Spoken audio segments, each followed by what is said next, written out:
Hi friends, welcome to our channel. நேற்று வெளியில் போயிட்டு வீட்டுக்கு வரதுக்கு டைம் ஆகிடுச்சுங்க. வீட்டுக்கு தேவையான கிராசரிஸ் எல்லாம் கொஞ்சம் வாங்க வேண்டியது இருந்தது.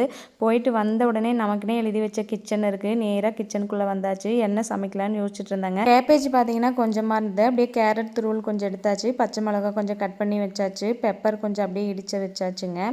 எதுக்காகன்னு பார்த்தீங்கன்னா அப்படியே நம்ம தோசை மேலே வந்துட்டு பீஸா மாதிரி வந்து ஸ்ப்ரெட் பண்ணி விடுறதுக்காக தான் இதெல்லாம் ரெடி பண்ணிகிட்ருக்கேன். அப்படியே கடாயில் எண்ணெய் ஊற்றி நம்ம தாளிக்க வேண்டியது கடுகு, கடலப்பருப்பு, உளுந்து எல்லாமே போட்டு தாளிச்சதுக்கப்புறம் வெஜிடபிள் ஆட் பண்ணி சால்ட் ஆட் பண்ணி சிம்மில் வச்சாச்சுங்க. இது வந்து வெந்துட்டுருக்கிற டைமில் பார்த்தீங்கன்னா அப்படியே தக்காளி கார சட்னிக்காக ரெடி பண்ணி வச்சுருந்தேன். அதை அப்படியே மிக்சியில் போட்டு அரைச்சாச்சு. நாங்கள் வெளியில் போனாலுமே மேக்ஸிமம் பார்த்தீங்கன்னா வீட்டில் வந்து சமைச்சு சாப்பிட்ற மாதிரி தான் இருக்கும்.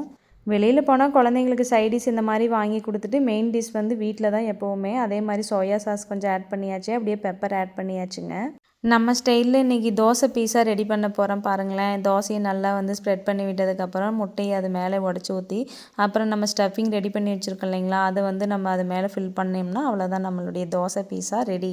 இதில் அப்படியே இன்னும் டொமேட்டோ சாஸ் ஆட் பண்ணால் நல்லாயிருக்குங்க. கேப்சிகம் எக்ஸ்ட்ரா வெஜிடபிள்ஸ் எல்லாம் ஆட் பண்ணோம்னா ரொம்ப சூப்பராக இருக்கும். எங்கிட்ட இல்லாதனால நான் இருக்கிறத வச்சு இன்றைக்கி ட்ரை பண்ணியிருக்கேன்.